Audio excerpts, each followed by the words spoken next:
Hello दोस्तों, आप सभी का स्वागत है मेरे यूट्यूब चैनल पे। आज हम लोग हमारी सीरीज का 25 नंबर का पेपर सोल्व कर रहे हैं, जो 8 तारीख को 8 दिसंबर 22 को मॉर्निंग की शिफ्ट में हुआ था, पहले शिफ्ट में। चलिए इसका पहला क्वेश्चन देखते हैं। यहाँ पे दिया x square plus 4y² plus 4y minus 4xy minus 2x minus 8 के गुणनखंड फैक्टर हमें पूछे क्या होंगे। ऑप्शन आप देखोगे कि तीन तीन में लिए गए हैं। चलिए, सबसे पहले हमारे दिमाग में क्या आएगा कि ये x का स्क्वायर है, ये 2y का स्क्वायर है। तो ये देखिए एक्स का स्क्वायर प्लस 2y का स्क्वायर, तो ए स्क्वायर प्लस बी स्क्वायर है। अब प्लस का 2ab या माइनस 2ab होगा, तो इसको अपन देखें तो ये हमारे पास है माइनस का 2 इंटू एक्स इंटू 2y, यानी माइनस 2ab भी है। तो ये तो हमारे पास बन गया क्या, एक्स माइनस 2y का होल स्क्वायर। इसके बाद देखिए बचा अपने पास 4y माइनस 2x और माइनस, ठीक है। अब 8 जो है इसमें से -4 तो मैंने यहाँ पे लिख दिया, तो मेरे पास यहाँ पे कितना बचा, माइनस का 4 बचेगा। अब इन तीनों में कॉमन क्या आ रहा है, दो को बाहर लेते हैं अपन। दो को बाहर लोगे तो यहाँ पे x बचेगा, यहाँ पे 2y बचेगा। जबकि 2y माइनस का है तो उल्टा है ना, तो माइनस का दो बाहर लेंगे तो ये बचेगा x माइनस 2y, और चार में से दो बाहर आ गया तो बचा कितना, प्लस का दो, क्योंकि माइनस का अपन बाहर ले लिया ऑलरेडी, ठीक है। ये देखिए दो का स्क्वायर है, ये आपके पास ए स्क्वायर है, ये आपके पास बी स्क्वायर है, तो ये है ए स्क्वायर माइनस बी स्क्वायर। ये क्या होगा, एक बार तो प्लस का एक्स माइनस 2y प्लस 4 होगा, और एक बार किसका होगा, माइनस का, यानी एक्स माइनस 2y माइनस 4 होगा, ठीक है। इसके बाद हमारे पास है -2 into x minus 2y plus, ये बचेगा। अब यहाँ पे अपन देखें कि इन दोनों में अपने पास कॉमन क्या रहा है। अच्छा सॉरी, ये दो का स्क्वायर है ना, यहाँ पे दो आएगा, सॉरी भैया ना, यहाँ पे दो आएगा। तो यहाँ पे देखिए x-2y और +2, ये वाले टर्म इन दोनों में बाहर कॉमन ले लेंगे तो हमारे पास क्या आ गया, x-2y +2, ये तो मैंने बाहर कॉमन ले लिया, तो यहाँ पे बचेगा माइनस वाला x-2y -2, और इधर अपने पास क्या बचा, माइनस का 2 बचा, क्योंकि ये तो बाहर आ गया। तो -2 कितने हो जाएंगे, माइनस के 4। तो एक तो आएगा x-2y माइनस का प्लस का 2, और एक आएगा -4। तो ये वाला इसका आ जाएगा, अपना पहला आया x-2y +2 और दूसरा आया x-2y -4। तो ये इसका आंसर हो जाएगा, ठीक है। अगला देखिए, 8 मीटर ऊंचाई 10 मीटर तिर्यक ऊंचाई वाले एक लंबवर्तीय शंकु के वक्र पृष्ठ का क्षेत्रफल अपने पूछा, कर्ड सरफेस एरिया, ठीक है। बाहर बाहर वाला पूछा है, अंदर टोटल नहीं पूछा, तो ये होता है पाई आर एल।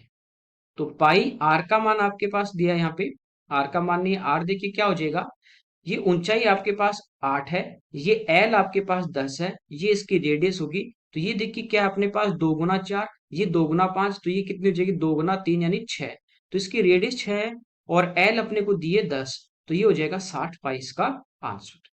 अगला देखिए, कह रहा है एबीसीडी एक वर्ग है, एम ए बी एक समबाहु त्रिभुज है, एम सी और एम डी दोनों जुड़े हुए हैं दोनों साइड, एम सी और एम डी से, ये एम से इनको दोनों वर्टेक्स को ज्वाइन किया गया है। तो पूछा कि एम डी सी का मान, एम डी सी, ये वाला एंगल हमें निकालना है, ठीक है, कोई दिक्कत नहीं। देखिए ये आपको पता है कि ये अपने पास स्क्वायर है, तो ये कितने डिग्री का एंगल होगा, 90 डिग्री। अब ये समबाहु त्रिभुज है, तो सारे इसके क्या होंगे, साइड इक्वल होंगे और सारे एंगल भी इक्वल होंगे, तो ये हमारे पास होगा 60 डिग्री और ये हमारे पास 90 डिग्री। तो ये टोटल हमारे पास हो गया 150 डिग्री। अब देखिए ये जो ए एम डी, इस ट्राइंगल की यदि बात करें तो ये वर्ग की भुजा है और ये त्रिभुज की भुजा, दोनों आपस में बराबर है, क्योंकि इस इक्विलेटरल ट्राइंगल की ये साइड है और ये स्क्वायर की भी है, तो दोनों में कॉमन है, तो दोनों में बराबर है। तो इसके सामने का ये एंगल और इस साइड के सामने का ये एंगल इक्वल होंगे, तीनों का योग 180 होगा, उसमें से एक 150 है, तो बाकी दो का टोटल बचा 30। तो ये वाला एंगल कितना आ जाएगा, 15। ये 15, ये टोटल आपको पता है वर्ग का 90 होता है, तो ये कितना बचा, 75। तो ये हमारा इसका आंसर आ जाएगा। अगला देखिए, डीआई का दिया है, कह रहा है कि 1996 की तुलना में 1998 में सभी प्रकार के दुपहिया वाहनों के कुल उत्पादन में कितने प्रतिशत की वृद्धि हुई। देखिए 96 की बात करें तो 268 था, और 98 में कितना हो गया, 334 हो गया, तो कितने बढ़ रहे हैं देखिए, ये 300 से कितना कम है, 32, और ये 34 जोड़ देंगे तो ये हमारे पास आ गया 66, ये क्या हो गया, इंक्रीज हो गए, किससे, 268 से, और इनटू किससे कर देंगे हम, 100 से। 4 से कटेगा 25 बार, और ये 4 से हमारे पास कट जाएगा 6 चौक 24 और 7 चौक 28। तो हमारे पास आ गया 66 इंटू 25 डिवाइड बाई 67। ठीक है। बाकी देखिए यहाँ पे कह रहा है कि दुपहिया वाहनों की संख्या हजार में, तो हजार में लेंगे तो वो तो ऊपर और नीचे दोनों जगह आएगा, तो वो आपका कैंसिल हो जाएगा। यहाँ पे इसको अपने को पूछा निकटतम पूर्णांक तक पूर्णांकित, डायरेक्ट भी आप देख सकते हो कि यदि ये 66 होता तो ये इससे कटता, आपका आंसर कितना आ जाता, 25 आ जाता। यानी ये जो अपना परफेक्ट अपन निकाले तो 25 से थोड़ा कम आएगा, लेकिन अपने को तो अप्रोक्स में पूछा है। तो देखिए 25 से गुणा कर देंगे 150, फिर 150 और 15 165, इसको डिवाइड करेंगे 67 से तो दो बार डिवाइड हो जाएगा 134। तो 165 में अपन 134 माइनस कर देंगे तो हमारे पास देखिए कितना बचेगा 31, जीरो उतार लेंगे।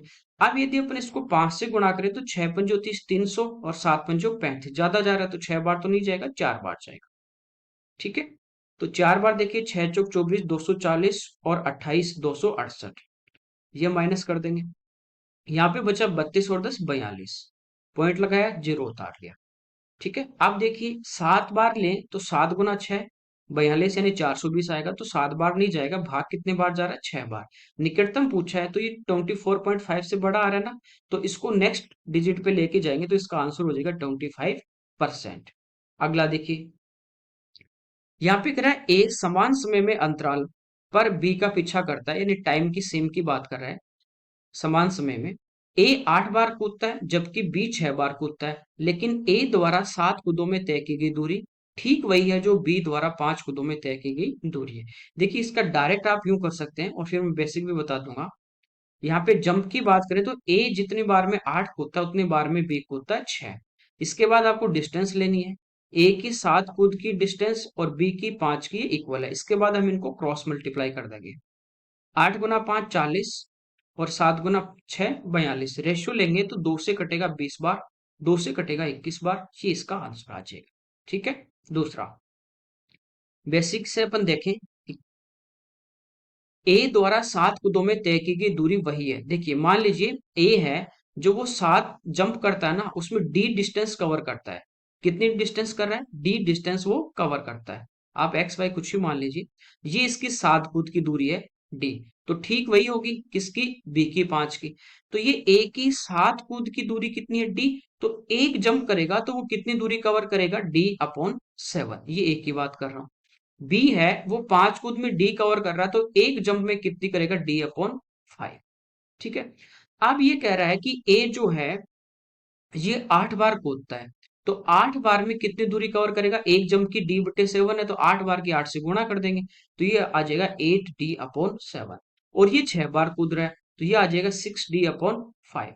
यहां तक कोई दिक्कत नहीं। ये क्या कह रहा है, समान समय, टाइम सेम होगा तो ये जो डिस्टेंस है और यही स्पीड दोनों का रेशियो सेम होगा। यहां से देखिए डी से डी कट जाएगा, ये 5 इधर आ जाता है 7 इधर जाता है, वही वाली बात है। समझ गए। अगला देखिए साइन वाई का मान दिया अपने को एक्स, कोस टू वाई का पूछा है। देखिए यहाँ पे बस फर्क इतना है, आप कंफ्यूज हो सकते हो कि यहाँ पे एक्स वाई में आपको दे दिया ये वाई का डबल कर रहा है, बाकी कुछ नहीं है। आपको पता है कि ये जैसे इस टाइप से आप लिख लो साइन थीटा बराबर एक्स, भाई थीटा की जगह तो दिया वाई, और यहाँ पे कितना है 2y, यानी साइन टू थीटा का मान, ये सॉरी कॉस टू थीटा का मान अपने को पूछा है। कॉस टू थीटा का फॉर्मूला क्या होता है, ये होता है 1 माइनस 2 साइन स्क्वायर थीटा। ठीक है। या 2 कोस स्क्वायर थीटा माइनस 1। तो यहाँ पे देखिए ये इसका फॉर्मूला होगा, तो 1 माइनस 2 और साइन स्क्वायर वाई।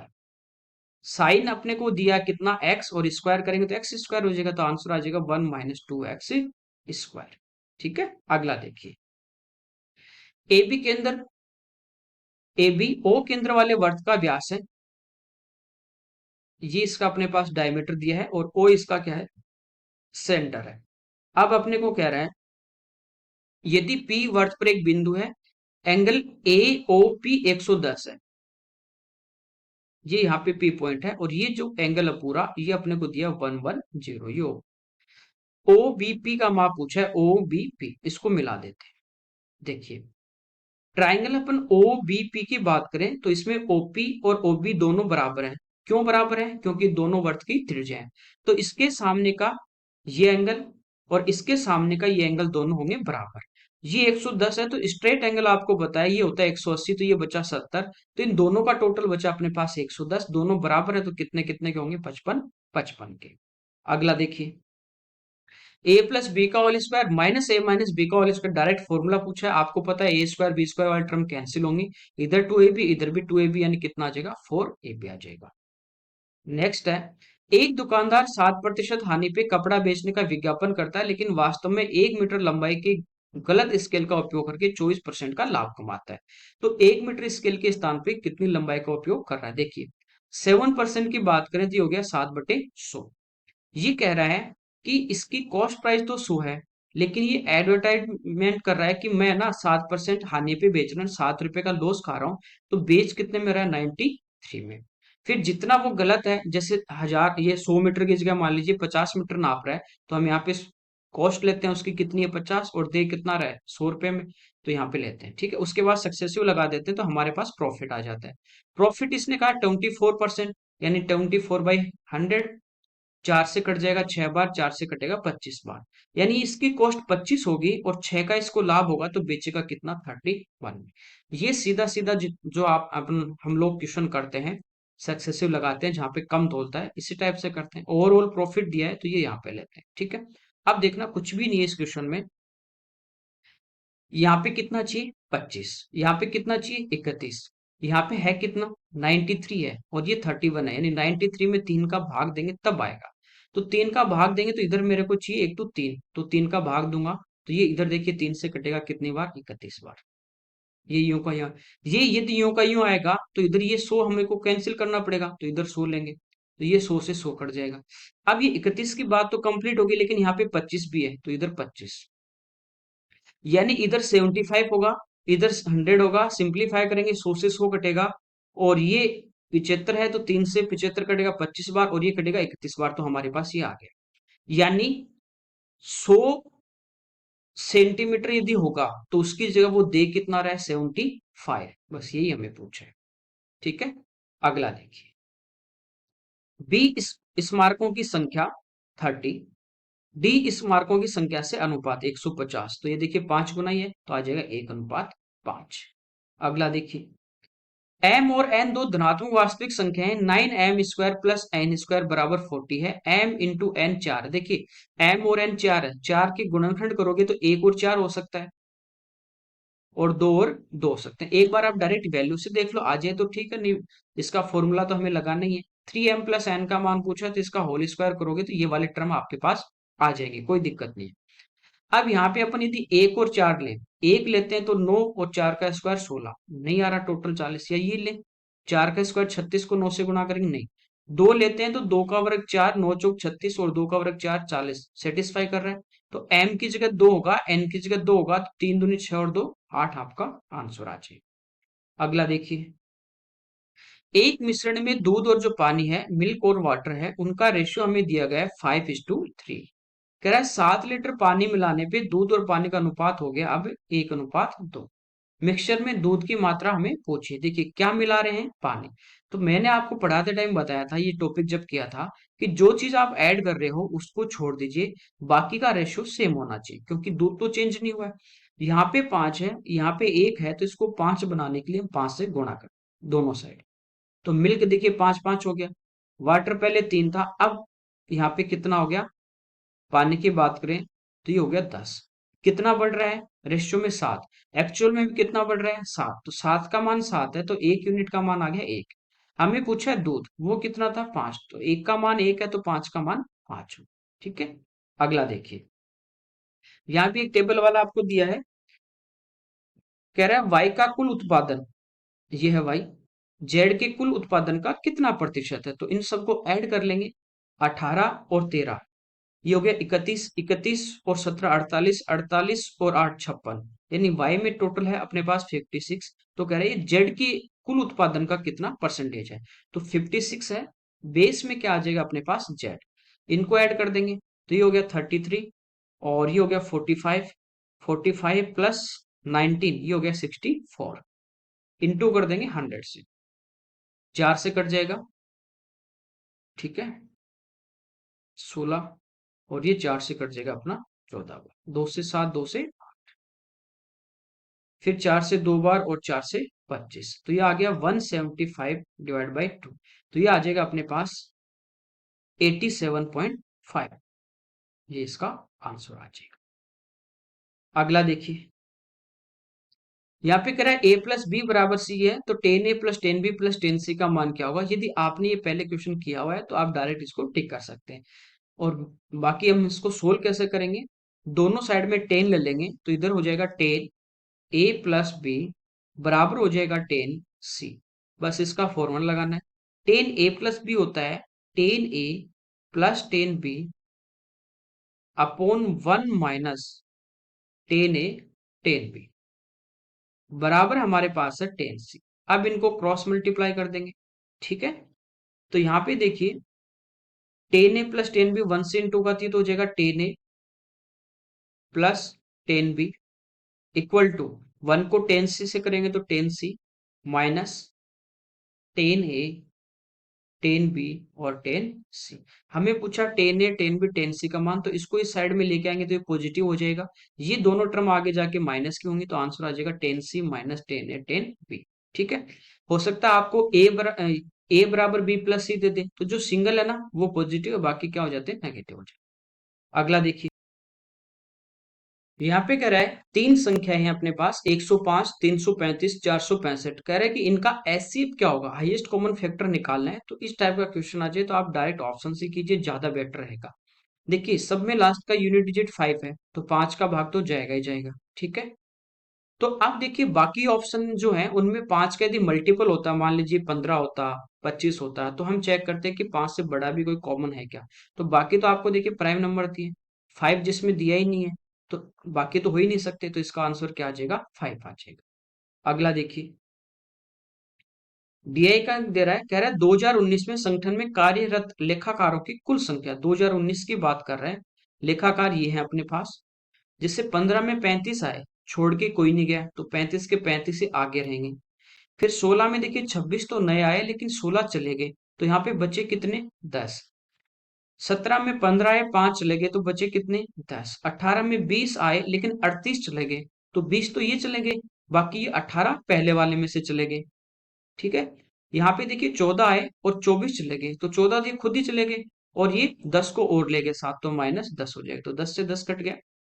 यहाँ पे देखिए 35 10 45, 45 में से 18 माइनस कर दो तो 19 में बचे कितने अपने पास, 27, ये इसका आंसर आ जाएगा, ठीक है। तो काफी क्वेश्चन रिपीट भी है शायद, बाकी जो शिफ्ट में है पहले वाले शिफ्ट के। यहाँ पे कह रहे हैं, तभी एसएससी ने ये बोल रखा है कि भाई कोई भी जो एग्जाम होती है उस टाइम सोल्व नहीं करवाए, आगे वैसे क्वेश्चन देखने को मिलते हैं। तो जब भी 23 वाला भी अपना पेपर होगा, तो आप जो भी आपके फ्रेंड है पहले दे रहे हैं, तो उनसे कांटेक्ट जरूर रखिए, किस टाइप का पेपर आ रहा है, कहाँ से ज्यादा क्वेश्चन आ रहे हैं, तो आपको उसी टाइप का मिलने वाला है, हेल्प मिलेगी। यहाँ पे कह रहा है कि ट्राइंगल एबीसी में पी क्यू एबी और बीसी पे ऐसे बिंदु हैं। ये अपने पास एक ट्राइंगल है एबीसी। अब कह रहा है कि दो पॉइंट अपने पास हैं पी और क्यू, एक एबी पे है एक बीसी पे है, दोनों हैं जो एसी के पैरेलल हैं। पी और क्यू ये दोनों क्या है, पैरेलल। कह रहा है ए बी हमारे पास 26 है, पी क्यू 7 है, एसी 10 है, एपी का मान पूछे। देखिए, दो ट्राइंगल आपके पास, एक ट्राइंगल है बी पी क्यू, दूसरा ट्राइंगल आपके पास है बी ए सी। ये दोनों ट्राइंगल क्या होंगे, सिमिलर, क्योंकि ये तो कॉमन एंगल है, ये दोनों लाइन पैरेलल हैं, तो ये आपस के कॉरस्पॉन्डिंग एंगल हैं, ये आपस में क्या होंगे, बराबर होंगे। तो दोनों ट्राइंगल यदि सिमिलर हैं तो इनकी साइड का रेशियो क्या होगा, इक्वल। तो यहां से देखिए बीपी अपॉन बी ए बराबर होगा P Q upon A C, बराबर होगा B Q upon B C, ठीक है। बीपी हमें नहीं है हमारे पास, ए बी हमें दिया गया 26, पी से क्यू दिया है 7, ए से सी दिया है 10, ठीक है। तो ये देखिए 2 से कटेगा 5 बार, ये 2 से कटेगा 13 बार, तो बी से पी की हम बात करें तो ये हमारे पास आ गया 91 अपॉन 5, कोई दिक्कत नहीं। 18 बार भाग जाएगा 90 और पॉइंट 2, ये हमारे पास आ गई बी से पी कि ये साइड हमारे पास कितनी है, 18.2 है। हमें पूछा है ए से पी ये वाली साइड। अब आपको पता है पूरी ए से बी हमें कितनी दी गई, 26, तो 26 में से 18 पॉइंट अपन घटा देंगे तो ये आ जाएगी 7.8, ठीक है। अगला देखिए, 10 आदमी एक कार्य करना शुरू करते हैं, लेकिन कुछ दिन बाद उनमें से 4 कार्य छोड़ के चले गए। इसके परिणाम स्वरूप जो कार्य 40 दिन में पूरा होना था, वह 50 दिनों में पूरा हुआ।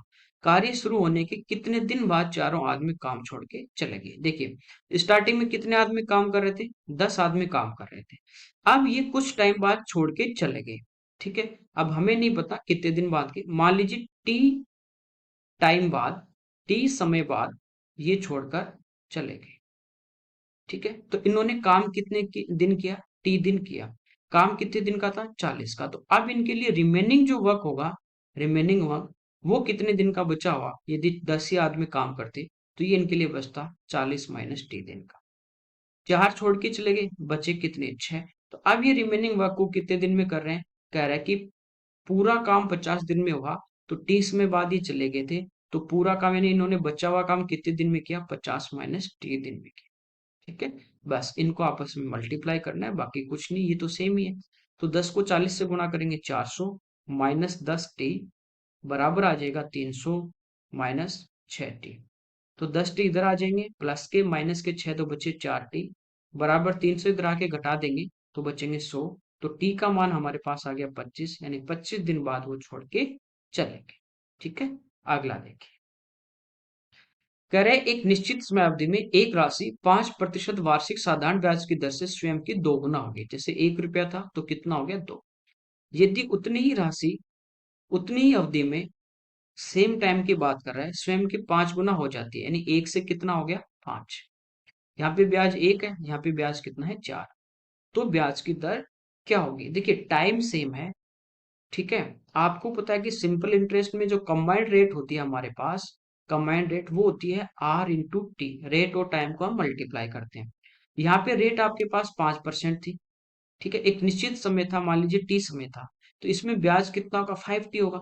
लेकिन कह रहा है कि उतनी प्रिंसिपल सेम है। ठीक है। अवधि भी सेम है, टाइम भी सेम है, लेकिन ये 5 गुना हो गया। तो ब्याज आपको पता है कितना हो जाएगा? 4 गुना। तो वो बढ़ेगा क्या? इंटरेस्ट तो बढ़ेगा। तो ये 5 टी से 4 गुना यानी कितना हो जाएगा? 20 टी हो जाएगा। तो टाइम तो सेम है, रेट कितनी आ जाएगी? 20 आ जाएगी। कोई दिक्कत नहीं। बाकी बेसिक से भी कर सकते हो। आपके पास प्रिंसिपल है, आपके पास इंटरेस्ट है, आपके पास क्या है? टाइम टी मान लीजिए, पहले वाले से टाइम आ जाएगा, दूसरे वाले से रेट आ जाएगा, वैसे भी कर सकते हैं। अगला देखिए, 20% की सांद्रता वाले H2SO4, ठीक है, कि 100 ml घोल को 50% सांद्र XML मिश्रण के साथ, मिक्सचर के साथ मिला दिया जाए। ठीक है। तो कह रहा है कि शुद्ध मिश्रण जो होगा, नेट मिक्सचर दोनों को मिक्स करने के बाद जो आएगा, उसमें 30% सांद्रता है। ठीक है। एक्स का मान हमें पूछा है। देखिए, सल्फ्यूरिक एसिड की बात करें, पहले वाले में है 20%, बाद वाले में मिला रहा है उसमें 50 है, मिक्सचर में 30 हो गया। एलिगेशन आपको लगाना है, बड़ी में से छोटी संख्या माइनस कर देंगे तिरछा। ये इनकी क्वांटिटी का रेशियो आ गया कि पहले वाला 2 था, तो अब इसमें कितना मिला है? 1। तो बाद में जो पहले वाला कितना था? 100 ml। तो 2 का मान 100 है, तो 1 का मान इसका हाफ हो जाएगा, कितना? 50। ये इसका आंसर। अगला देखिए, कह रहा है दो उम्मीदवारों के बीच एक चुनाव में, दो कैंडिडेट थे इलेक्शन में, एक उम्मीदवार जिसे कुल डाले गए मतों का 76% मिला है और 1480 वोटों से वो जीत गया, निर्वाचित होता है, नहीं जीत गया। डाले गए मतों की कुल संख्या कितनी है? देखिए, यहाँ पे नहीं बोला है कुछ इनवैलिड हो गए, अवैध हो गए, या कुछ लोग डालने नहीं, ऐसा कुछ भी नहीं है। इसका मतलब 100 यदि थे वोटर लिस्ट में, तो 100 के 100 ने वोट कास्ट किए हैं। तो मान लीजिए टोटल अपने पास कितने थे? 100। ठीक है। विनर को कह रहा है कि कितने मिले? 76। तो लूजर को कितने मिलेंगे? बाकी बचे हुए, तो वो कितने होंगे? 24। इतने वोटों से ये जीत गया, कितने से? 1480 से निर्वाचित हो गया, यानी इतने ये ज्यादा लेके आया, इतने वोटों से जीत गया। तो यहाँ पे अपन डिफरेंस की बात करें तो 76 और 24 में जो डिफरेंस है वो हमारे पास कितना है? 52 का। तो 52% की वैल्यू हमें दी गई है 1480। हमें पूछा है टोटल, यानी 100% का मान हमें निकालना है। ठीक है। अब देखिए, 4 से कट जाएगा 13 बार, और इसको 4 से काट देते हैं 3 बार, फिर 7 बार। अब ये 13 से कटेगा नहीं। ये देखिए, 370 गुणा 100 हमारे पास आ जाएगा 37,000 बटे 13। क्योंकि क्वेश्चन में दिया कि उत्तर पूर्ण संख्या तक ज्ञात करना, अपने को डेसिमल में नहीं जाना है। तो यहाँ पे देखिए, भाग देंगे 2 बार, जगह 13 दूनी 26, बचेंगे 11। जीरो। 13 × 104, बचेंगे कितने, 6। फिर हम जीरो उतार लेंगे। 60, 13 × 4 = 52, बचेंगे कितने, 8। फिर जीरो उतार लेंगे, तो 13 × 6 = 78। यहीं तक आपको लेना है, तो इसका आंसर आ जाएगा 2846। अगला देखिए, एक व्यापारी अपनी वस्तुओं को क्रय मूल्य से 15% अधिक पे अंकित करता है, जिससे 100 रुपए की मान लीजिए कॉस्ट प्राइस थी, तो ये मार्क कितना करेगा, 115। ये इसका मार्क प्राइस आ गया, अंकित मूल्य आ गया। और कह रहा है कि यदि कोई कैश पेमेंट कर रहा है, नकद भुगतान कर रहा है, तो 5% की छूट देगा, तो उसका लाभ। छूट किस पे देगा, मार्क प्राइस पे। तो 115 जो है, इस पे ये 5% की छूट देगा, तो बेचेगा कितने में, 95% में, अपॉन 100। ठीक है, इसको अपन काट दें, 5 से कटेगा 23 बार, और ये 5 से कटेगा 20 बार, फिर 5 से कटेगा 4 बार, और 5 से कटेगा 19 बार। अब इसको इंटू करेंगे, तो 19 × 3 = 57, 38 और 5 = 43। इसमें 4 का भाग दीजिए, जितना ये 100 से ज्यादा आएगा वो इसका क्या आ जाएगा, प्रॉफिट आ जाएगा। ठीक है, तो ये 10, फिर 9 चौक 36, एक बचेगा, और ये 25। तो कितना ज्यादा आ गया, 9.25। ये जो ज्यादा आ रहा है 100 से, यही इसका क्या होगा, प्रॉफिट होगा। अगला देखिए, किसी संख्या को 221 से भाग देने पे, डिवाइड करने पर शेषफल कह रहा है रिमाइंडर 30 आता है। उसी संख्या को 13 से भाग दें तो शेषफल क्या होगा। तो जब भी इस टाइप का क्वेश्चन आता है, तो जो पहले आपके पास रिमाइंडर है उसी में सेम आप ऑपरेशन कर दीजिए। तो पहले वाला कितना है, शेषफल 30, किससे भाग देना है, 13 से। तो इसी शेषफल में आप 13 का भाग दीजिए, तो 2 बार यानी 26 में तो पूरा पूरा जाएगा, बचेगा कितना, 4। ये हमारा इसका आंसर हो जाएगा। अगला देखिए, 7 सेंटीमीटर त्रिज्या वाले तीन वर्तों को आपस में स्पर्श करते हुए रखा है। इन तीन वर्तों के चारों ओर एक धागा कस के बांधा गया, धागे की लंबाई। देखिए, ये पहले भी शिफ्ट में 2-3 बार मैंने बताया आपको, काफी बार आया। तीन वर्त यदि आपस में इस टाइप से टच कर रहे हैं, और इनके चारों तरफ यूं फैन बेल्ट या धागा लपेट दें, तो तीन है, तो इसका आंसर क्या होगा, 3D + 2πr। मान लीजिए 5 है, तो 5D + 2πr। जितने हैं उतने आपको लेने हैं, +2πr आएगा। डी यहाँ पे क्या होता है, व्यास, डायमीटर। तो रेडियस 7 है, तो व्यास कितना हो जाएगा, 7 का डबल एन 14, और 14 को 3 से गुणा करेंगे, 42, और प्लस यहाँ पे देखिए 7 दूनी 14 पाई। ये इसका आंसर हो जाएगा। अगला देखिए, एक्स का मान दिया है, वाई का दिया, हमें पूछा x² / 8 का स्क्वायर प्लस y² / 9²। देखिए, इसका पूरे के यदि एक्स स्क्वायर करें तो 8 का वर्ग होगा, और इसका भी वर्ग होगा। ऐसे वाई स्क्वायर कर दीजिए। एक्स स्क्वायर क्या आ गया, 8 स्क्वायर, और इंटू में ये। तो जब नीचे भी 8 का स्क्वायर है, तो इससे तो ये कैंसिल होगा, ऐसे ही 9 स्क्वायर, ये इससे कैंसिल होगा। यानी इन दोनों का होल स्क्वायर करके अपने को जोड़ना है। तो ये है a + b का होल स्क्वायर, और ये है a - b का होल स्क्वायर। दोनों को जब ऐड करेंगे, तो +2ab - 2ab तो कट जाएगा, बचेगा आपके पास 2a² यानी sine square theta, plus b² यानी कॉस स्क्वायर थीटा। ये 1 होता है, तो 2 × 1 इसका आंसर कितना आ जाएगा, 2 आ जाएगा। ठीक है, तो ये इसके 25 क्वेश्चन थे जो हमने यहाँ पे सोल्व किए। Okay, thank you everyone.